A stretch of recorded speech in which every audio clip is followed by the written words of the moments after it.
la ilaha illallah wahdahu la syarikalah iqraran bihi wa tauhida asyhadu anna muhammadan abduhu wa rasuluh salawatullah wa salamuhu ala rasulillah Muhammad ibn Abdillah wa ala alihi wa ashabihi wa man tabi'ahum bi ihsanin ila yaumiddin amma ba'd. Jamaah salat maghrib, ibu-ibu dan bapak-bapak yang saya hormati dan saya muliakan, kita kembali bersyukur kepada Allah Subhanahu wa taala, kesyukuran yang diiringi dengan keyakinan hati dan sadarnya jiwa atas nikmat yang Allah curahkan dan anugerahkan kepada kita semua, sehingga pada malam ini Allah masih beri kita kesehatan badan dan kesehatan hati. Hati kita sehat karena cinta dengan ilmu. Duduknya seorang di majelis ilmu itu tanda sehatnya hati, dan badan kita juga sehat karena bisa melangkah di dari rumah Allah yang mulia ini. Dan keduanya adalah pokok dari segala kenikmatan. Nah, karena itu kita syukuri, semoga harapan kita Allah terus menjaga dan mengekalkan nikmat yang Allah berikan kepada kita dengan kita mensyukuri nikmatnya. Kita lanjutkan pembacaan hadis-hadis pendek dari riwayat Bukhari dan Muslim. Semoga hadis ini yang kita kaji pada malam ini menjadi ilmu yang bermanfaat, ilmu yang mendatangkan amal yang saleh dan hati yang semakin takwa dan tambah takut kepadanya. Ilmu yang kelak akan menjadi pemberat timbangan kita di hari ditimbangnya kita amal-amal kita nanti pada hari kiamat. Masuk pada hadis ke-85, an Abi Hurairah radhiyallahu anhu, anna Rasulullah sallallahu alaihi wasallam qala, man hamala alaina silaha falaysa minna. Nah.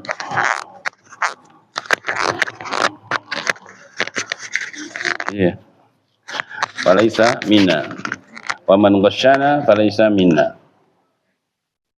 Siapa yang memikul silah, pedang, senjata, ya, amal itu membawa, ibu hamil itu nama ibu yang membawa bayi itu namanya hamil. Jadi kata hamala itu, hamil itu membawa. Maksudnya kalau ibu hamil itu ibu membawa bayi. Dalam bahasa Arab namanya hamil. Ya. Hamala, dari kata hamala itu siapa yang membawa pedang, artinya mengarahkan pedang, ya, menampakkan lancipnya atau yang tajamnya, itu bukan dari golongan kami. Artinya di situ Islam itu agama yang menjaga keamanan. Sih kalau bawa senjata dan ditampakkan senjatanya itu membuat orang takut.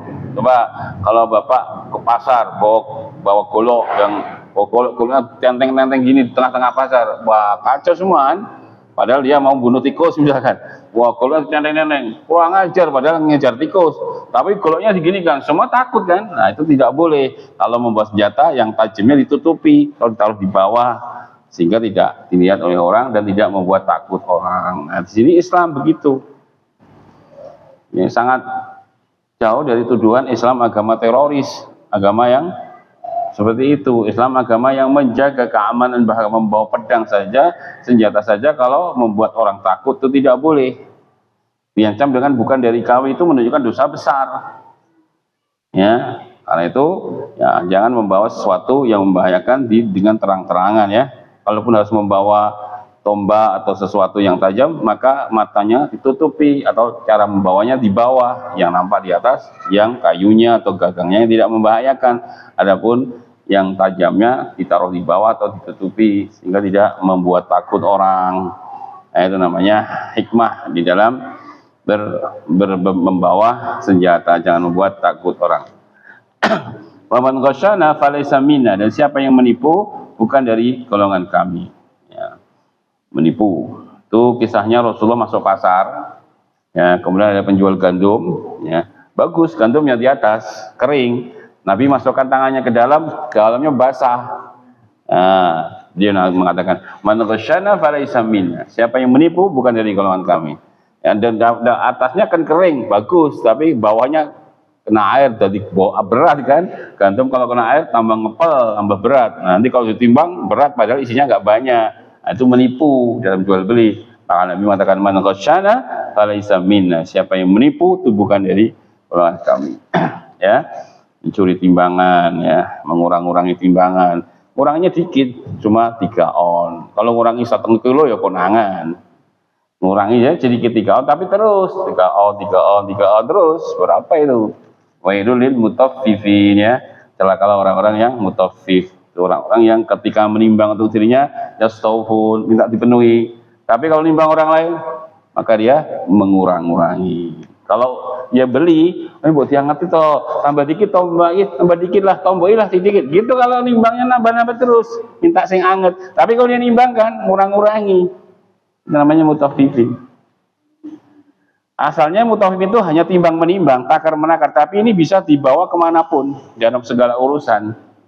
Seorang suami misalnya ingin dilayani dengan sempurna oleh istrinya. Dek, aku bangun pagi harus sudah siap kopi, misalkan. Ya, air sudah hangat. Ya, saya ingin mandi air hangat. Ya, sarapan sudah siap dan saya ingin yang hangat semua, lauknya hangat semua, nasinya hangat, lauknya hangat semua. Luar biasa. Minta pelayanan yang sempurna. Nanti pulang kerja jam 4 atau jam 2 juga demikian, pulang harus ada nasi hangat, lauk hangat, dan ganti, jangan sayur yang tadi pagi. Nggak mau, saya berulang, ganti lagi sayurnya yang baru, yang hangat, yang bagus. Dan semuanya minta diberi fasilitas yang sempurna. Tapi giliran menunaikan kewajiban sak penai dewi.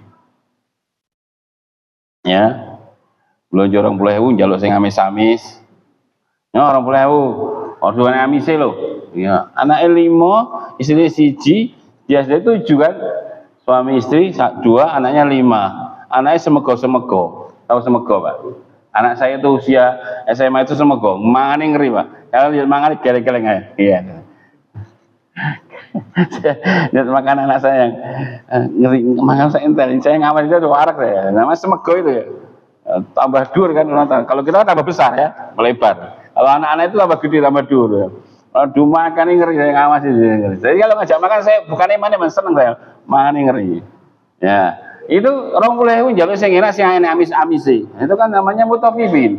Ingin sempurna pelayanan tapi ketika kewajiban dia enggak seperti itu. Nah, ini juga termasuk mutaffifin. Seorang juragan, anak buahnya harus disiplin, masuk tepat waktu, mulai tepat waktu, jangan masuk terlambat dan lain-lainnya. Kerjanya harus bagus, maksimal gitu, dipetes tenaga nih. Tapi giliran gaji sering terlambat, dikurang-kurangi dan lain-lain. Ini namanya juragan yang mutaffifin. Nah, jadi gitu ya. Dalam hal ini bisa bermakna semua hal yang berkaitan dengan hak dan kewajiban. Nah, jelas ya, di sini jelas hadisnya sangat gamblang, saya nggak perlu kita banyak panjang lebarkan. Yang jelas kalau bawa senjata apapun yang senjata tajam, yang membahayakan, jangan ditenteng dengan sembarangan. Kalau ada tajamnya atau ada runcingnya, ditutupi tajam dan runcingnya, atau terpaksa nggak bisa ada tutupnya, ditaruh di bawah atau dikasih sarung supaya nggak membahayakan dan nggak membuat takut orang ya. Begitu pula tidak boleh kita sebagai seorang muslim dalam menipu dalam jual beli atau yang lainnya. Nah, gantian. Ada. Saya minum ya, tadi habis taklim belum minum deh. Minum teh. Semoga.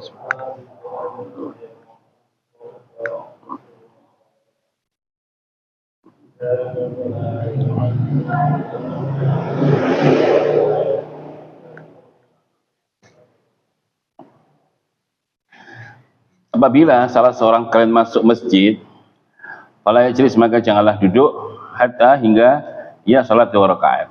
Ini hadis terjadi silang pendapat di kalangan para ulama.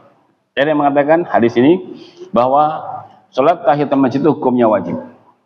Nah, berdasarkan hadis ini, ya, berdasarkan hadis ini bahwa Rasulullah mengatakan apabila salah seorang di antara kalian dakhalal masjidah, masuk masjid, fala yajlis, maka janganlah dia duduk hatta hingga yusalli rakaatain, dia salat 2 rakaat.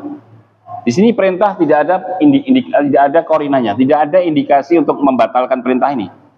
Nah, berarti di situ jelas maknanya adalah wajib.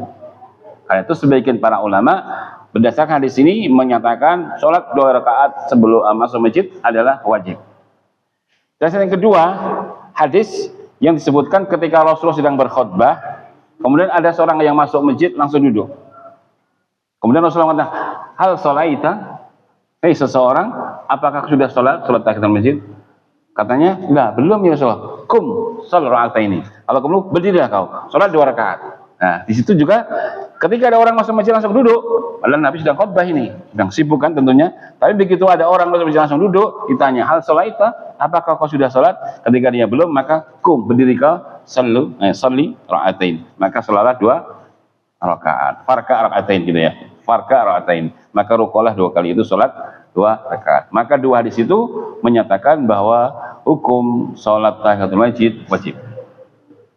Sebagian ulama ada yang tidak mengatakan sampai ke jenjang wajib, tapi sunnah saja, tapi tidak sampai wajib. Karena pernah dalam satu riwayat, ya ada seorang juga di masjid yang di situ tidak ditekankan, Rasul tidak memerintahkan untuk sholat 2 rakaat sebelum duduk di masjid. Artinya ada 2 banyak riwayat, yang satu menunjukkan perintah nih, yang satu menggugurkan. Kalau begitu sebagian ulama mengatakan kalau ini hadis yang membatalkan kewajiban, berarti sholat tahiyatul masjid tidak sampai ke jenjang wajib. Wallahu a'lam. Dengan mau mengamalkan yang mana, monggo ya. Tapi usahakan sholat, kecuali kalau darurat ya, kalau bisa ada waktu segera sholat. Kalau masih ada waktu sebelum iqamat, masih ada waktu senja, maka sholat 2 rakaat. Tapi kalau udah qomat atau kan ada timernya ya, tinggal berapa menit qomat, maka jangan sholat. Sebab nanti kalaupun sholat pasti iqamat dan harus kita batalkan. Sebab Rasulullah mengatakan la sholata aida uqimatis sholat wala sholata hatta ila salat ila maktubah. Apabila telah dikumandangkan iqamat, maka enggak ada sholat apapun kecuali yang wajib.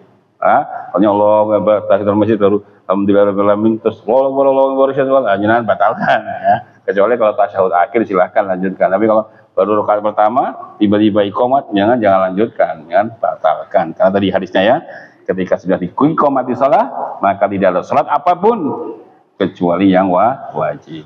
Tapi kalau masih ada waktu, masih 2 menit cukup buat 2 rakaat, maka lebih baik kita salat tahiyatul masjid. Iya. Monggo lanjut. Mas. Udah. Gantian atau jenengan? Monggo, biar awak ya.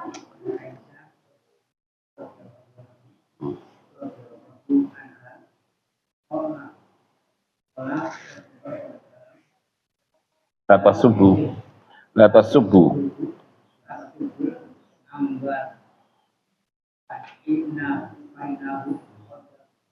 Afdau.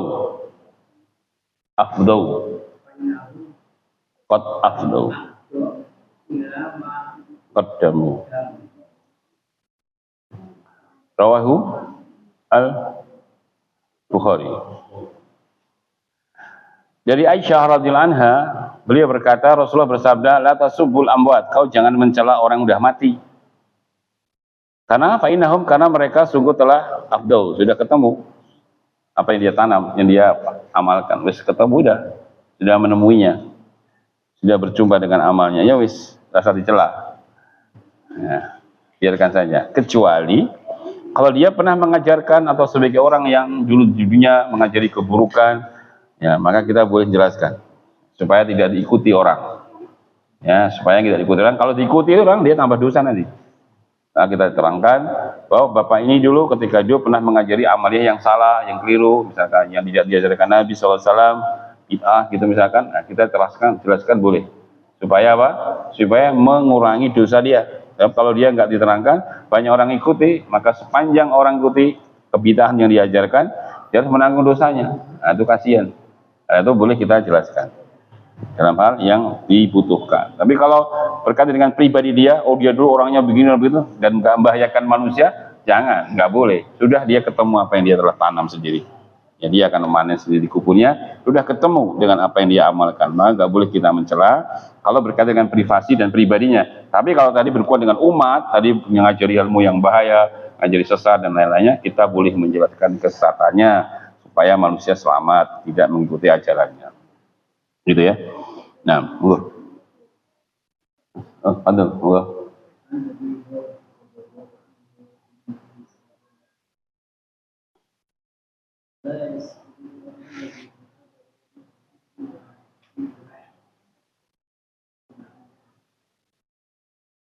ya, la yasturu abdun abadan. Tidaklah seorang hamba menutupi aib saudaranya, hamba yang lain di dunia, illa kecuali satarahullah, Allah akan menutupi aibnya yaumul qiyamah, nanti pada hari kiamat. Makanya jangan cari aib-aib orang. Sebab kalau jangan udah tahu kewajibannya nutupi. Dan orang itu kalau sudah ngerti aib orang inginnya nyebarkan, ya kan? Inginnya nyebarkan. Makanya nggak usah kita cari-cari aib. Tapi kalau kita terlanjur tahu, nah itu ladang amal jenengan, tutupi saja. Besok di akhirat Allah akan nutupi kekurangan-kekurangan kita. Makanya nggak usah suka cari aib-aib orang. Karena kita nggak ditanya nanti pada hari kiamat tentang aib orang lain. Yang ditanya adalah aib kita sendiri. Karena itu karena nggak ditanya, maka nggak usah kita cari aib-aib orang. Tapi kalau udah terlanjur tahu, sembunyikan supaya kita nanti Allah tutupi aib kita di hari kiamat sebagaimana hadis ini. Nah, yang diperintahkan Allah itu untuk mencari aib kita sendiri. Ya ayyuhalladzina amanu, wahai orang-orang yang beriman, alaikum anfusakum la yadurukum man dhalla idza tadaitum ilallahi marji'ukum jami'a fayunabbi'ukum bima kuntum ta'malun. Wahai hamba-hambaku yang beriman, alaikum anfusakum, atas kalian diri-diri kalian. Lihat, koreksi diri, evaluasi, muhasabah. Ya. Karena tidak akan ada orang yang menyesatkan kalian ketika kalian dapatkan hidayah. Kepada Allah lah semua akan kembali, maka Allah akan kabarkan semua yang telah kalian amalkan. Maka nggak usah ngoreksi aib orang lain, tapi muhasabahlah alaikum anfusakum, atas kalian diri-diri kalian. Nah, tapi kalau sudah tahu, tutupilah, sebab itu ladang kebaikan bagi Bapak Ibu. Dengan kita nutupi aib saudara kita di dunia, maka Allah akan nutupi segala aib-aib kita nanti di akhirat. Lanjut.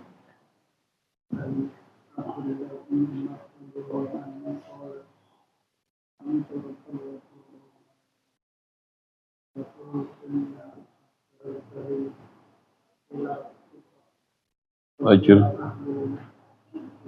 ahla wuti abihi. Nah, kata Abdullah ibn Umar, saya masami itu Rasulullah sallallahu alaihi wasallam yaqul, saya mendengar Rasulullah bersabda, innal abarral bir, sesungguhnya innal abarral bir, abirul bir maksudnya, sebaik-baiknya kebaikan adalah silaturajul, seseorang menyambung apa? Itu abirul bar itu kebaktian yang sangat bagus atau kebaktian yang sangat kebaktian, itu ya. Kebaktian berbuat baik dalam kebaikan, artinya begitu ya. Itu seorang menyambung silaturahim ahla wudi abihi, keluarga ya, keluarga yang dicintai bapaknya. Misalkan saya punya teman fulan gitu ya. Nah, anak saya mengenal teman saya ini, anak saya ngerti lah. Suatu saat ketika saya meninggal dunia, anak saya itu ketemu dengan teman saya yang teman saya itu, nah, teman akrab saya. Nah, anak saya itu memuliakan dia, itu adalah bentuk kebaktian pada orang tua yang sudah meninggal. Paham ya? Itu pernah terjadi ketika Abdullah bin Umar. Maka yang dikatakan Abdullah bin Umar kan ini, Abdullah bin Umar itu sedang naik onta dan beliau bawa pakai imamah. Imamah itu kalau orang Arab uruhnya adalah orang yang mulia gitu. Kalau imamah itu namanya uruh orang-orang Arab ya. Nah, kalau nggak pakai imamah itu bukan golongan orang-orang yang memiliki kedudukan. Nah, ketika sedang naik onta dengan bawa imamah, dia melihat seorang yang berjalan kaki dan tidak pakai imamah. Dilihat kayaknya dia temannya Umar, temannya bapak dia. Langsung beliau, ingat di sini kan? Langsung beliau turun dari ontanya. Kemudian disapa orang itu, kemudian imamahnya dilepas, dibelah jadi dua, sebagian dipakaikan untuk bapak ini, yang sebagian dipakai lagi. Kemudian setelah itu beliau disuruh naik onta, Abdullah Umar yang menuntunnya. Ketika ditanya, kenapa kau lakukan demikian? Ya, bawakan di sini. Sesungguhnya termasuk kebaktian anak kepada orang tuanya, itu dia menyambung silaturahim ahli keluarga yang dicintai bapaknya. Yang dicintai, kalau musuhnya jangan, musuh pak aku ini tak mulianya, oh jangan, musuh pak jangan dipegang. Ini teman bapak saya. Nah, maka penting juga kita mengetahui teman-teman bapak kita itu tujuannya nanti kalau kita ketemu bisa mengamalkan hadis ini. Jangan naik mobil mewah, misalkan jadi pejabat ya. Kayak Pak Cokro ya. Turun, jangan Pak Cokro lagi, saya menjadi pengginu. Nggih Mas, masya Allah tidak pun timah. Emang kok? Kalau dari akan dikon buka kayak pintu nih Mercedes Benz, monggo Pak mlebet tutup keciklet, tidak pun timah ya. Diantarkan sampai rumah. Sebelum rumah mampir mbok galak sih nggih, Mbak. Mboten mbok galak niku bukan mbok galak, maksud sate mbok galak. Dibawakan sate umang sampai lah. Betul boleh nggih, Pak? Teng biyen kasih tenggi, enten anak kalih bojo setunggal. Betul telu Pak, bungkus 3. Wis war mangan sate, bungkus ke telu mulai antar sampai rumah. Bukakan pintunya monggo Pak, kayak amplop. Blep. Wah. Gitu. Nah, itu namanya ngamalkan di sini seperti Abdullah bin Umar. Nggih. Nah, tuh. Makanya penting kita juga harus ngerti teman-teman Bapak kita itu tujuannya biar bisa mengamalkan hadis ini. Ya, Masya Allah ya. Islam itu begitu luar biasa dalam menjaga persaudaraan sampai temannya Bapak saja kita diperintahkan untuk memuliakannya. Terus, Mas.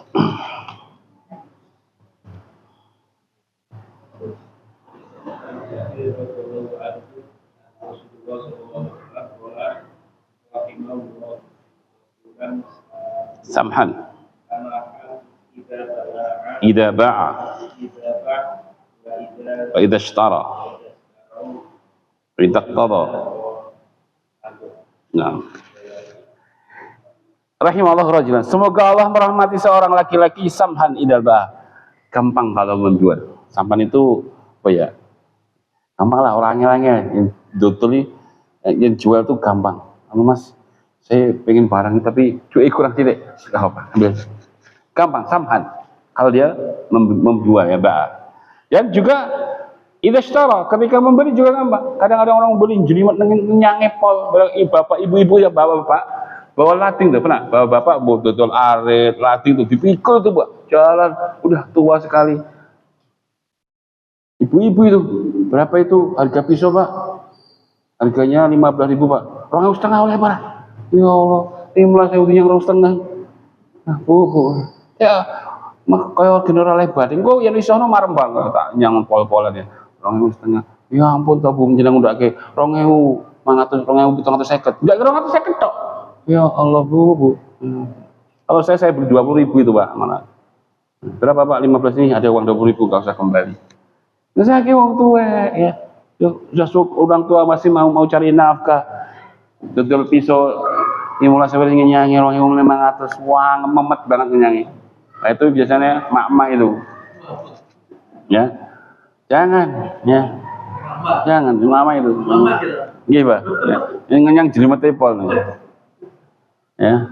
Kalau perlu dilebihi ya, sebagai niatkan sedekah, ya.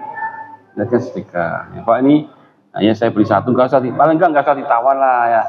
Cuma 15.000 lah. Ya Pak, satu ya. Kalau ini ada uang 20 enggak usah kembali Pak. Terus nanti dulu saya sering tuh ketemu jual rempeyek betul. Itu kan sering ada rempeyek, biasanya dekat admin tuh. Maghrib itu saya mau ngaji tuh jubur Pak, kilong plus. Maghrib, Pak harga satu berapa? Saya langsung tahu tadi. Harga 10.000 dapat 3. Saya kasih 50, saya ambil satu, suka balik Pak. Batannya seneng banget tuh, ketika saya kata, wah, sing dungane poli swarga ya. Dengannya ya. Mesake dodol rempeyek wis maghrib ge kalau ngisi siji ompok gede ya Allah ya. Ngono kan di mama ya dinyang tuh. 2003 dinyang 25. Ya Allah. Ini hadisnya. Allah merahmati laki-laki bisa juga perempuan yang gampang ketika menjual dan gampang ketika membeli dan gampang ketika nagih hutang. Ya, belum bisa benar Pak. Ya kan kemarin jatuh temponya hari. Iya, saya memang tahu udah berusaha Pak, tapi belum ada Pak. Kasih tempo ya sudah. Saya kasih tempo lagi berapa? 1 bulan lagi. Nah, itu namanya orang gampang ketika nagih hutang ya. Orang yang longgar. Itu 3 yang semoga Allah merahmati seorang laki-laki atau perempuan yang gampang ketika membeli dan menjual dan gampang ketika nagih hutangnya. Kalau dia tunda, setiap dia tunda, dia akan bersedekah senilai hutangnya. Misalkan hutang 1 juta, dia kasih tempo lagi, minta tempo, ya berapa? 1 pekan, oh ya 1 pekan. Maka setiap hari dia bersedekah 1 juta sampai sepekan nanti. Kalau dia kasih tempo lagi, belum bisa ngembalikan lagi, kasih tempo 1 minggu lagi, jangan tiap hari seperti sedekah 1 juta, seperti sedekah pahalanya 1 juta sampai dia melunasinya. Ya. Nah, itu ya, karena pahalanya begitu besar. Terus, Mas, Pak Guru.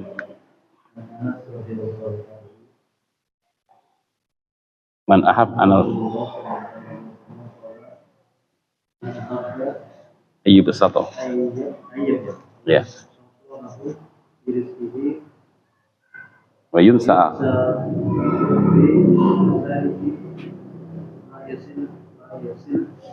Rahimah.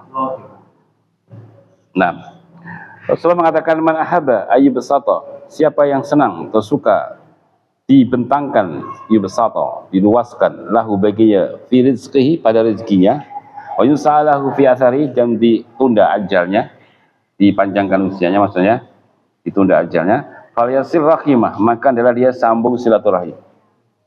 Itu keutamanya dua. Pertama, rezekinya bertambah, usianya bertambah. Nah, betul itu, tidak mungkin Nabi bohong. Loh, kenapa? Dalam hadis Abdullah bin Mas'ud bahwa orang ketika janin ketika usia 4 bulan kan malaikat diutus untuk menetapkan rezekinya, ajalnya, amalnya, dan dia neraka atau surga kan? Dia tulis rezekinya bulan sekian sejak dia usia 4 bulan.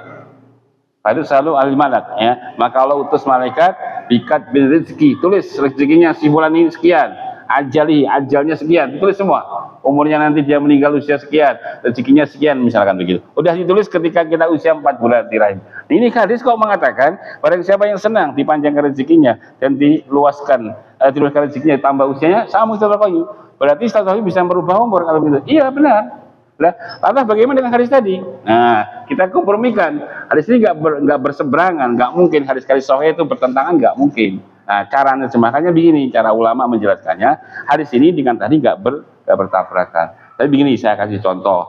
Ada namanya Pak Ahmad. Pak Ahmad ini misalkan waktu usia 4 bulan ditulis takdirnya Pak Ahmad ini nanti meninggal usia 87, usianya panjang itu 87. Ya, terus ya, usia 87. Nah, Pak Ahmad ini ternyata amalnya di dunia dulu senang silaturahim. Gatuk, cocok, senada, seirama. Pak Ahmad usianya 85 tahun meninggal. Kan rezekinya banyak. Nah, ternyata Pak Ahmad itu di dunia memang orang yang amalnya suka menyambung silaturahim, gak suka padu, senang nyambung. Orangnya senada dengan takdir ya kan? Ya, senada dengan takdirnya. Makanya ketika Nabi bilang itu, kalau begitu kita nggak usah beramal ya Rasulullah, kita itikal saja, jangan beramal lah, karena setiap orang akan dimudahkan untuk apa dia ditakdirkan. Mengatakan menaik panjenengan itu yang sing mlebu surga, insya Allah jenengan disenengi kebaikan. Nah makanya kalau kita sedang berbaca, kayak aku neraka ini segera tobat. Ya, jadi kalau kita ini ditakdirkan surga misalkan, pasti jenengan akan dibuat cinta dengan amaliyah ke surga. Tapi sebaliknya kalau bapak itu kok senangnya maksiat, taat nggak seneng, nah itu jangan-jangan nanti bapak amalnya kita maka segera bertobat. Biar ini berubah, walaupun nggak mungkin berubah takdirnya. Tapi itu pelajaran kita sendiri. Jadi nggak boleh kita bersandar, tapi kita beramal. Kalau amal kita menuju kepada takdirnya. Pak Ahmad ini usianya panjang, dua akeh, ternyata amalnya suka menyambung silaturahim, senada. Contoh kedua supaya Bapak Ibu tambah yakin. Ada orang mau pergi tamasya, piknik ria, ya. 50 orang. Qadarullah di sini kecelakaan masuk jurang. Yang selamat cuma 5 orang, yang lainnya meninggal dunia semua. Takdir tidak? Takdir. Ternyata dicari-cari kok 5 orang bisa selamat, kenapa? Apa pakai sabuk pengaman yang kuat? Enggak. Tapi ternyata 5 orang ini ketika dia sebelum berangkat di rumah, dia yang berdoa bismillahirrahmanirrahim Allah la haula wala quwata illa billah. Yang 45 enggak ada yang berdoa, lupa dan berdoa. Yang 5 orang ini semua berdoa bismillahirrahmanirrahim la haula wala quwata illa billah. Karena siapa yang baca doa ini sebelum keluar rumah, malaikat mengatakan laqad kufita wa hudita wa bukita. Sungguh kau akan dicukupi, kau akan diberikan hidayah, dan kau akan dijauhkan dari segala mara bahaya, dari kejahatan apapun. Nah, doa inilah yang menjadikan orang itu selamat dari bala dan kematian. Karena apa? Doa bisa berubah takdir enggak? Enggak. Tapi doa itu bagian dari apa kita ditakdirkan. Gampang-gampang ngeten. Mosok sih Allah itu, ya Allah, tiap hari saya berdoa Rabbana atina fid dunya hasanah wa fil akhirati hasanah. Mosok saya masuk neraka sih? Wong doa saya itu minta terus agar dijauhkan dari neraka, kok Allah masukkan neraka. Kan apa pantas bagi Allah seperti itu misalkan kan? Ya, orangnya selalu minta agar diberi oleh Allah selamatkan dari neraka, dimasukkan surga. Tiap hari dia berdoa begitu. Senada kan amalnya dan Doa itu senada. Tapi doa merubah takdir enggak? Enggak merubah takdir. Tapi doa bagian dari takdir. Makanya jangan enggak berdoa. Justru kita semakin banyak berdoa, karena doa bagian dari apa yang tidak ditakdirkan. Kalau jenengan doanya minta surga, yang jenengan bisa masuk surga, memang takdir jenengan masuk surga, makanya orangnya senang minta surga, kan begitu ya. Jadi begitu. Maka koreksilah amal kita apa. Tadi kalau kita senang berbuat baik, semoga takdir kita memang orang yang baik. Makanya di dunia Bapak Ibu jadikan orang yang senang berbuat kebaikan, dijauhkan dari kemaksiatan. Gitu ya. Silakan coba ya, kalau di utang luwe sampai 10 sarapan sandu duwe ini mas kue mampir silaturahim. Assalamualaikum, nggak mau di jalan-jalan mas, ben ya ini sarapan dulu. Nah, tahan urung mas, emang sih golek soto sih siap makan. Mulai sekenyang tuh mas, sampai sih mas, loh susu man ya nek perlu sedikit bensin dong. Belum mas, cangoni mana ya? Besok ngono nih masih di sini. Sedulurnya 10 silaturahmi bendino itu silaturahmi terus warak terus. Ya, rezeki tidak? Rezeki. Ya. Makanya jangan memutus silaturahmi karena dua, dipanjangkan usianya, ditunda ajalnya dan diluaskan rezekinya. Habis waktu ya. Sampai sini dulu ya. Dan banyak-banyak nanti malah lupa ya Bu. Ya, sidik-sidik mawon, yang penting masuk ya. Daripada banyak ditanya nanti tadi pengajiannya apa? Lali kabeh. Tapi tadi dapat 5 hadis ya, bisa begini bisa kasih faedah. Yang mungkin istrinya nggak datang bisa kasih faedah, istrinya keutamaan silaturahim ya. Tekan itu. Ya, yang ibunya hadir nanti bisa kasih faedah kepada suaminya gitu ya. Makanya kalau banyak-banyak mungkin malah nggak masuk. 5 insya Allah sudah cukup hadis pada pertemuan malam ini. Barakallahu fikum. Subhanakallahumma wa bihamdik asyhadu an la ilaha illa anta astaghfiruka wa atubu ilaik. Assalamualaikum warahmatullahi wabarakatuh. Lu isanya jam berapa? Jam 10 ya? Oh 16 ya. Mungkin ada pertanyaan silakan Pak. Sambil nunggu. Apa? Sambil saya habiskan teh.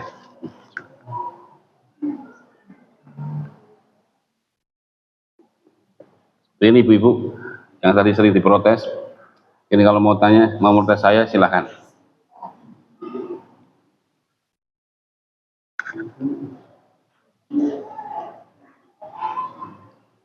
Soal tawal bukan berarti nggak boleh nawar ya, boleh. Tapi tadi jangan nemen-nemen lah, ya. Jangan meres-meres.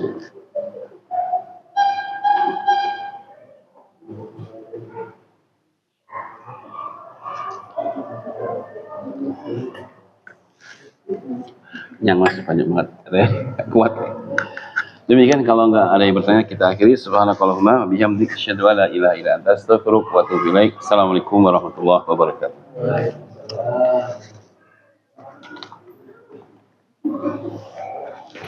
Assalamualaikum.